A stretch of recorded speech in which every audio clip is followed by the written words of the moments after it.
നമസ്കാരം.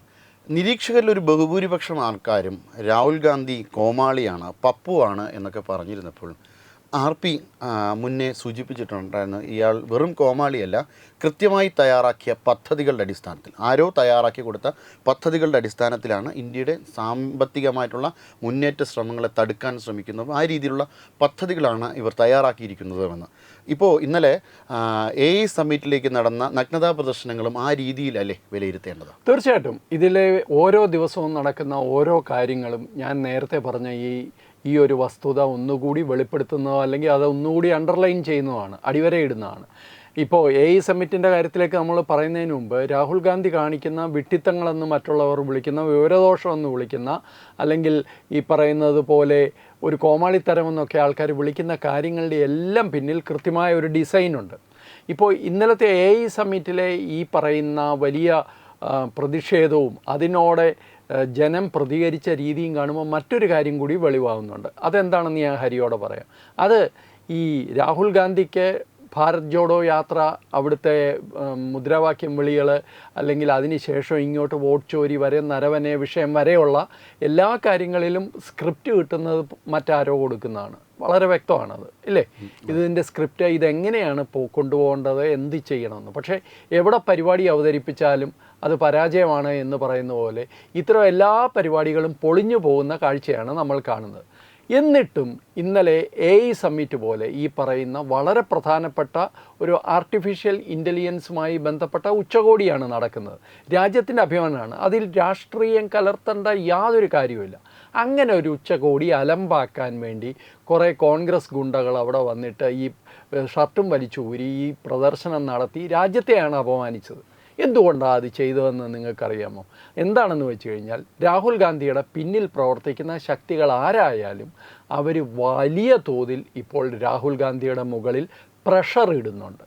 ഈ പ്രഷർ ഇടുന്നില്ലായിരുന്നെങ്കിൽ തീർച്ചയായിട്ടും ഒന്നിന് പുറകെ ഒന്നായിട്ട് അവതരിപ്പിച്ച സകല പരിപാടികളും പൊളിയുമ്പോൾ ഒരല്പം സമയമെടുത്ത് അടുത്ത പരിപാടി ആസൂത്രണം ചെയ്തേനെ. ഇതിപ്പോൾ അത് ചെയ്യാൻ പോലും സമയം കൊടുക്കുന്നില്ല ഇവർക്ക്, രാഹുൽ ഗാന്ധിക്കും കോൺഗ്രസ് പാർട്ടിക്കും. അതുകൊണ്ടാണ് അടുത്ത പരിപാടി ഇട്ടു നോക്കുന്നത്. ഇതിൻ്റെ എല്ലാ അവസാനം എത്തുന്ന ഒരു പോയിന്റിലേക്കാണ്. അത് ഹരി ശ്രദ്ധിച്ചിട്ടുണ്ടോ എന്ന് അറിഞ്ഞുകൂടാ, ജൻസികളിലേക്കാണ്. നേപ്പാൾ പോലെ, നമ്മുടെ ശ്രീലങ്ക പോലെ, അല്ലെങ്കിൽ ബംഗ്ലാദേശ് പോലെ ഇതുപോലെയുള്ള രാജ്യങ്ങളിൽ ജൻസി പ്രക്ഷോഭം നടക്കുന്നു. ഈ പ്രക്ഷോഭം വലിയ തോതിൽ വലിയ അക്രമ സ്വഭാവത്തോടുകൂടി ഭാരതത്തിൽ നടക്കുന്നതാണ് ഇവരെല്ലാം സ്വപ്നം കാണുന്നത്. സത്യത്തിൽ ഈ നിരീക്ഷണത്തിൻ്റെ ഒരു അഭാവം രാഹുൽ ഗാന്ധിക്ക് പറഞ്ഞു കൊടുക്കുന്ന ആൾക്കാർക്കും ഉണ്ട് എന്ന് തോന്നുന്നു. കാരണം അവിടെയൊക്കെ അവിടുത്തെ കോസ് ഉണ്ടായിരുന്നു, കൃത്യമായി ഒരു കാരണം ഇവിടങ്ങളിലൊക്കെ ഉണ്ടായിരുന്നു. അതുകൊണ്ടാണ് ആ പ്രക്ഷോഭം, അല്ലെങ്കിൽ എന്തെങ്കിലും ആൾക്കാരെ തെറ്റിദ്ധരിപ്പിക്കാൻ പാകത്തിനുമെങ്കിലും ഒരു കാരണം അവിടെ ഉണ്ടായിരുന്നു. പക്ഷേ ഭാരതത്തിൽ അത്തരം ഒരു കാരണമില്ല എന്നിവർ തിരിച്ചറിയുന്നു. അവിടെയാണ് നിങ്ങൾക്കൊക്കെ തെറ്റുന്നത്. ഇതൊക്കെ അറിയാൻ വയ്യാഞ്ഞിട്ടൊന്നുമല്ല. ഞാൻ പറയുന്നത് രാഹുൽ ഗാന്ധിക്ക് വിവരദോഷമല്ല. ഇതിൻ്റെ ഈ ഭ്രാന്തിൻ്റെയും ഈ വിവരദോഷം കാണിക്കലിൻ്റെയും ഒക്കെ പിന്നിൽ ഒരു ചാലക ശക്തിയുണ്ട്.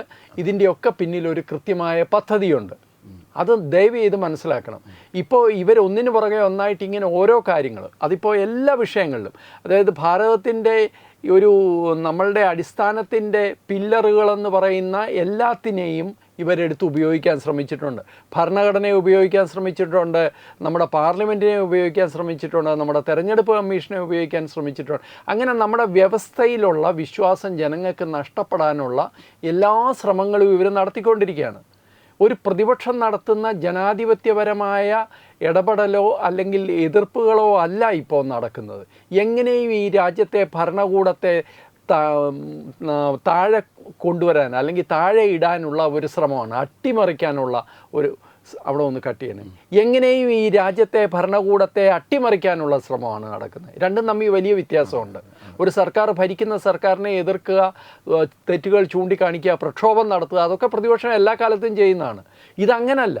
ഇല്ലാത്ത കാരണങ്ങൾ പറഞ്ഞ് എന്തെങ്കിലുമൊക്കെ കാണിച്ച് ഭരണഘടനയെ ഉയർത്തി കാണിക്കുക. ഇല്ലാത്ത നരവനയുടെ പുസ്തകം, നരവനെ തന്നെ പറഞ്ഞു ആ പുസ്തകം ഇറങ്ങിയിട്ടില്ല, എന്തിനാണ് ഈ കോൺട്രവേഴ്സി എന്ന് എനിക്ക് പറഞ്ഞത്. ആ പുസ്തകം ഉയർത്തി കാണിക്കുക, മോദിയെ ചെന്ന് പാർലമെൻറ്റിൽ കെട്ടിപ്പിടിക്കുക, പിന്നെ അതേ മോദിയെ ആക്രമിക്കാൻ സ്ത്രീ MP-മാരെ കൊണ്ട് പദ്ധതി തയ്യാറാക്കുക, ബനിയനൂരി പ്രതിഷേധിക്കുക. അപ്പോൾ ഇങ്ങനെയുള്ള വളരെ ഡെസ്പറേറ്റാണ് ഇവർ. ഒന്നിനു പുറകെ ഒന്നായി ശ്രമിക്കുന്നത്. ഇതെല്ലാം കണ്ട് എവിടെയെങ്കിലും വെച്ച് ഒരു സ്പാർക്ക് ഉണ്ടായി, ഒരു തീപ്പൊരി വീണ് ഈ രാജ്യത്ത് ചെറുപ്പക്കാർ വീട് വിട്ട് തെരുവിലിറങ്ങുന്ന ഒരു ദിവസമാണ് ഇവർ സ്വപ്നം കാണുന്നത്. അതിന് ജനങ്ങളെ പരമാവധി, ചെറുപ്പക്കാരെ പരമാവധി പ്രകോപിപ്പിക്കാനുള്ള ശ്രമമാണ് ഈ നടക്കുന്നതെല്ലാം. AI സമ്മിറ്റ് എന്ന് പറയുമ്പോൾ കൃത്യമായിട്ട് യുവജനങ്ങൾ ശ്രദ്ധിക്കുന്നതാണ്. ആർട്ടിഫിഷ്യൽ ഇൻ്റലിജൻസ് എന്ന് പറഞ്ഞാൽ അതുപോലെ ഒരു സൺറൈസ് ഇൻഡസ്ട്രിയാണ്. അവിടെ ചെറുപ്പക്കാരാണ് കൂടുതൽ ഇടപെടുന്നത്. മണിക്കൂറുകൾ വെച്ച് വലിയ പുരോഗമനം ഉണ്ടാകുന്ന ഒരു മേഖലയാണത്. അതിൻ്റെ ഒരു ഉച്ചകോടി തന്നെ ഇവർ ഈ ഒരു വെറും ചന്ത പരിപാടിക്ക് തിരഞ്ഞെടുത്തിട്ടുണ്ടെങ്കിൽ അതിൻ്റെ പിന്നിൽ കൃത്യമായ പദ്ധതിയുണ്ട്. അത് ഇവിടുത്തെ എനിക്ക് തോന്നുന്നു ഇവർക്ക് രണ്ട് ഉദ്ദേശങ്ങളാണ് അവിടെ നിന്ന്. അതായത് യുവാക്കളെ ഇവർ പ്രധാനമായിട്ടും ടാർഗറ്റ് ചെയ്യുന്നത് യുവാക്കൾക്കൊരു ആർക്കിയൽ, അതായത് ഒരു അരാജകത്വം രാജ്യത്തിൻ്റെ ചരിത്രമോ രാഷ്ട്രീയമോ അറിയാത്ത ഒരു പശ്ചാത്തലമുണ്ട് എന്നും അന്നന്ന് കാണുന്ന സാധനങ്ങളെക്കുറിച്ച് മാത്രമേ ചിന്തിക്കുന്നുള്ളെന്നും അതിലൊരു തെറ്റിദ്ധാരണ പടർത്താമെന്നും ഇവർ ചിന്തിക്കുന്നുണ്ട് എന്നെനിക്ക് തോന്നുന്നു. കാരണം കുറച്ച് മുന്നേക്ക് പോയി കഴിഞ്ഞ് കഴിഞ്ഞാൽ പാശ്ചാത്യ രാജ്യങ്ങളിലൊക്കെ ഇങ്ങനൊരു അനാർക്കിൽ ശൈലിയുള്ള യുവത്വം ഉണ്ടായി വന്നതുപോലെ ആ യുവത്വത്തിൻ്റെ ഒരു ഡിറ്റോ കോപ്പിയാണ് ഇപ്പോഴുള്ള ഇന്ത്യൻ യുവത്വമെന്നും ആ യുവത്വത്തിനെ തെറ്റിദ്ധരിപ്പിക്കുവാൻ വളരെ അവിടെയാണ് തെറ്റുന്നത്. കോൺഗ്രസ് ഭരിച്ചുകൊണ്ടിരുന്നപ്പോൾ ഇതിനൊക്കെ സാധ്യതയുണ്ടായിരുന്നു. അന്നത്തെ പ്രതിപക്ഷം അതൊന്നും ചെയ്തിട്ടില്ല. പക്ഷേ ഇപ്പോൾ അതിന് സാധ്യതയില്ല. കാരണം നമ്മുടെ ചെറുപ്പക്കാരുടെ മുമ്പിൽ പ്രതീക്ഷയുടെ അല്ലെങ്കിൽ അവർക്ക് മുന്നോട്ട് പോകാവുന്ന വാതായനങ്ങൾ ഒന്നിൽ കൂടുതൽ എത്രയോ വാതായനങ്ങൾ. അവനവൻ്റെ ഇഷ്ടവും അനുസരിച്ച് പ്രവർത്തിക്കാനും സ്വയം സംരംഭം തുടങ്ങാനുണ്ടെങ്കിൽ അതിനും മറ്റേത് തരത്തിലുള്ള മേഖലയിൽ പ്രവർത്തിക്കാൻ, കാർഷിക മേഖല ഉൾപ്പെടെയാണ് ഞാൻ പറയുന്നത്, എല്ലാ മേഖലകളിലും പ്രവർത്തിക്കാനുള്ള ഇഷ്ടം പോലെ ഫണ്ടുകളും ഇഷ്ടം പോലെ പദ്ധതികളും ഇഷ്ടം പോലെ കാര്യങ്ങളും ഉണ്ട്. വിസിബിളാണ് അവരുടെ ഫ്രണ്ടിൽ, വിസിബിളാണ്. മാത്രമല്ല ഭാരതത്തിൽ ഇന്ന് നിലനിൽക്കുന്ന ചുറ്റുപാടും ഇത്രയും വലിയ അരാജകത്വവും അക്രമവും എല്ലാ അർത്ഥത്തിലും അനിശ്ചിതത്വവും നിലനിൽക്കുമ്പോൾ ഇവിടെ സമാധാനപരമായിട്ട് ഈ രാജ്യം മുമ്പോട്ട് പോവുകയാണ്. അവിടെയും ഇവിടെയും ഉണ്ടാകുന്ന ഒന്നോ രണ്ടോ കൊച്ചു കാര്യങ്ങൾ ഇങ്ങനെയായിരുന്നില്ല. വർഗീയ കലാപങ്ങൾ, ജാതി സംഘർഷങ്ങൾ ദിവസവും ഒന്നിൽ കൂടുതൽ റിപ്പോർട്ട് ചെയ്യപ്പെട്ടുകൊണ്ടിരുന്ന രാജ്യമാണിത്. മറുവശത്ത് വലിയ തോതിൽ എക്കോണമിയിൽ പുരോഗതിയുണ്ട്. മറുവശത്ത് വലിയ തോതിൽ നമ്മുടെ ഇന്ത്യൻ പാസ്പോർട്ടിൻ്റെ വാല്യൂ കൂടിയിട്ടുണ്ട്. അന്താരാഷ്ട്ര മേഖലയിൽ, നയതന്ത്ര മേഖലയിൽ മാത്രമല്ല എല്ലാ മേഖലകളിലും നമ്മൾ അംഗീകരിക്കപ്പെടുന്നുണ്ട്. അപ്പോൾ ഇതെല്ലാം കാണുമ്പോൾ ഇതിനെ ഇത്തരം ഷർട്ടൂരി പ്രതിഷേധിച്ചാലൊന്നും നടക്കില്ല. അതിൻ്റെ കൃത്യമായ ഉത്തരവാണ് കഴിഞ്ഞ ദിവസം നടന്നത്. ഞാൻ സ്ക്രീനിലൊരു ഒരു പടം കാണിക്കാം. ശരിക്കും പറഞ്ഞു കഴിഞ്ഞാൽ അത് നമ്മൾ കാണേണ്ട പടമാണ്. അതായത് അത് നിങ്ങൾ നോക്കുക. ഈ ചെറുപ്പക്കാരൻ പുറകിൽ നിന്ന് ചവിട്ടുന്ന ഈ ചെറുപ്പക്കാരൻ ആരാണെന്ന് ആർക്കും അറിയില്ല. അയാൾ അവിടുത്തെ ഒരു സെക്യൂരിറ്റി ജീവനക്കാരനോ അല്ലെങ്കിൽ അവിടുത്തെ ഒരു ഹൗസ് കീപ്പിങ്ങിൻ്റെ ആളോ ആണെന്നാണ് പറയപ്പെടുന്നത്. ഇത് ദേശീയ മാധ്യമങ്ങളിൽ പ്രവർത്തിക്കുന്ന ഒരു പ്രധാനപ്പെട്ട ജേർണലിസ്റ്റ് കഴിഞ്ഞ ദിവസം ഫേസ്ബുക്കിൽ പോസ്റ്റ് ചെയ്തത്, കഴിഞ്ഞ ദിവസമല്ല 5 മണിക്കൂർ മുമ്പ് പോസ്റ്റ് ചെയ്ത ചിത്രമാണ്. അതായത് ഈ പ്രതിഷേധക്കാരിൽ ഒരുത്തനെ പുറകിൽ നിന്ന് കാൽ ഉയർത്തി ചവിട്ടുന്ന ഇതാണ് കാണിക്കുന്നത്. അയാൾ ഒരു രാഷ്ട്രീയ പാർട്ടിക്കാരനുമല്ല, അയാൾ BJPക്കാരനോ രാഷ്ട്രീയ പാർട്ടിക്കാരനോ അല്ല, അയാൾ ഈ പരിപാടിയുടെ സംഘാടകരുമല്ല. പക്ഷേ ഒരു സാധാരണക്കാരന് തോന്നുകയാണ് ഇത്രയും വലിയ പരിപാടി നടക്കുമ്പോൾ വന്ന് രാജ്യത്തെ അപമാനിക്കാൻ വേണ്ടി വൃത്തികേട് കാണിക്കരുതെന്ന് പറഞ്ഞ് ചവിട്ടിക്കൂട്ടി ഇവരെ പുറത്ത് കളഞ്ഞ് അവിടുത്തെ സാധാരണക്കാരായ ആൾക്കാരാണ്, പരിപാടി പങ്കെടുക്കാൻ വന്നവരാണ്. പോലീസ് പിന്നീടാണ് വന്നത്. അപ്പോൾ ഈ അസാധാരണമായ രാഷ്ട്രീയ പ്രവർത്തനമാണ് ഇവർ നടത്തുന്നത്. അസാധാരണമായ മറുപടി ജനങ്ങളിൽ നിന്ന് ഉണ്ടാവുന്നുമുണ്ട് ഇതിനോട്. അല്ല, ഇത് ഇവർക്ക് അബദ്ധം പറ്റി പോകുന്നതിൻ്റെ ഏറ്റവും പ്രധാനപ്പെട്ട ഒരു കാരണം എനിക്ക് തോന്നുന്നു. ഇപ്പോൾ ഇറാനിൽ നമുക്കിപ്പോൾ എടുത്തു കഴിഞ്ഞാൽ, ഇറാനിലെ കലാപം എടുത്തു കഴിഞ്ഞാൽ, ഇറാനിൽ അവിടെ പൈസ ഇല്ലാത്ത, കാശില്ലാത്ത, പർച്ചേസിങ് പവർ ഇല്ലാത്തൊരു സാഹചര്യം ഉണ്ടാകുന്നുണ്ട്. അതേപോലെ തൊഴിലില്ലായ്മയുടെ ഒരു സാഹചര്യം ഉണ്ടാകുന്നു. ഇപ്പോൾ ശ്രീലങ്കയിലേക്ക് എടുത്താലും അവിടെ കടം കൊണ്ട് മൂക്കറ്റം കടത്തിൽ മുങ്ങി ഈ തൊഴിലില്ലായ്മയുടെ ഒരു സാഹചര്യം. പക്ഷേ ഇന്ത്യൻ യുവത്വത്തെ അതിൻ്റെ കഴിവിന് ടാപ്പ് ചെയ്യുന്ന തരത്തിലുള്ള പോളിസികൾ കൊണ്ടുവരികയും ഈ ഉൾപ്പെടെയുള്ള കാര്യങ്ങൾ എങ്ങനെയാണ് ആധുനികവൽക്കരിക്കുന്നത്. ഇത് ലോകത്തിലെ ഏറ്റവും കൂടുതൽ യുവത ഉള്ള ഒരു രാജ്യമാണ് ഇന്ത്യ. ലോകത്തിലെ ഏറ്റവും യങ്ങസ്റ്റ് പോപ്പുലേഷൻ ഉള്ളത് ഇന്ത്യക്കകത്താണ്.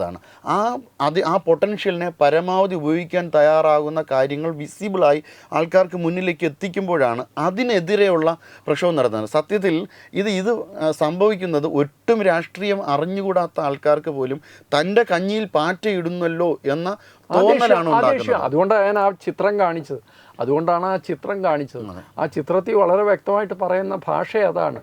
അതായത് നിങ്ങളിത് ചെയ്യുന്നത് ഈ രാജ്യത്തെ നാണം കെടുത്താനും ഈ രാജ്യത്തുള്ള അവസരങ്ങൾ ഇല്ലാതാക്കാനുമാണ്. എങ്ങനെ ഈ അരാജകത്വം കൊണ്ടുവരിക എന്നുള്ളതാണ്. വളരെ അപകടകരമായ ഒരു രാഷ്ട്രീയമാണ് രാഹുൽ ഗാന്ധി ഇപ്പോൾ ചെയ്തുകൊണ്ടിരിക്കുന്നത്. അത് കോൺഗ്രസ്സിനുള്ളിൽ തന്നെ വിമർശനം ഉണ്ടായിട്ടുണ്ട്. ഞാൻ മനസ്സിലാക്കുന്നത് മല്ലികാർജുൻ ഖാർഗെയുടെ മകന് പോലും ഇതിനോട് വിയോജിപ്പുണ്ട് എന്നാണ്. പല കോൺഗ്രസ് നേതാക്കന്മാർക്കും ഇതിനോട് വിയോജിപ്പുണ്ട്. കാരണം ഇത് അന്താരാഷ്ട്ര മാധ്യമങ്ങൾ നോക്കുന്ന ഒരു പരിപാടിയിൽ ഒരാവശ്യവുമില്ലാതെ കടർന്നു കയറി ഇങ്ങനത്തെ അലമ്പ് കാണിക്കുക എന്ന് വെച്ച് കഴിഞ്ഞാൽ അത് അംഗീകരിക്കാൻ പറ്റില്ല. പ്രതിഷേധിക്കണമെങ്കിൽ എത്രയോ സ്ഥലങ്ങളുണ്ട് പ്രതിഷേധിക്കാൻ. അത് ഒരിക്കലും ഈ ഒരു തരത്തിൽ ഇത് ചെയ്തത് മനഃപൂർവ്വമാണ്. ഇതൊരു ഐഡിയയാണ്. ഇത് ആരുടെയൊക്കെയോ ഗൂഢാലോചനയുമാണ്. നമസ്കാരം. Brought you by Kerala AIDS control society. HIV AIDS സംബന്ധമായ സംശയങ്ങൾക്ക് 1097 എന്ന 24 മണിക്കൂറും പ്രവർത്തിക്കുന്ന ടോൾ ഫ്രീ നമ്പറിലേക്ക് വിളിക്കുക. വാട്സാപ്പിലും ഫേസ്ബുക്കിലും ഒക്കെ സ്റ്റാറ്റസ് അപ്ഡേറ്റ് ചെയ്യാറുണ്ടല്ലോ. HIV സ്റ്റാറ്റസോ HIV പിടിപെടാനുള്ള സാഹചര്യങ്ങളിൽ കൂടി അറിഞ്ഞോ അറിയാതെയോ കടന്നു പോയിട്ടുണ്ടാവാം. എന്ത് തന്നെയായാലും മുൻകൂട്ടി പരിശോധിച്ച് HIV സ്റ്റാറ്റസ് അറിയൂ. സൗജന്യ HIV പരിശോധനയും കൗൺസിലിങ്ങും ആരോഗ്യ കേന്ദ്രങ്ങളിൽ പ്രവർത്തിക്കുന്ന ICTC അഥവാ ജ്യോതിസ് കേന്ദ്രങ്ങളെ സമീപിക്കുക. നിങ്ങളുടെ സ്റ്റാറ്റസ് എന്തായാലും വിവരങ്ങൾ രഹസ്യമായി സൂക്ഷിക്കുന്നതായിരിക്കും.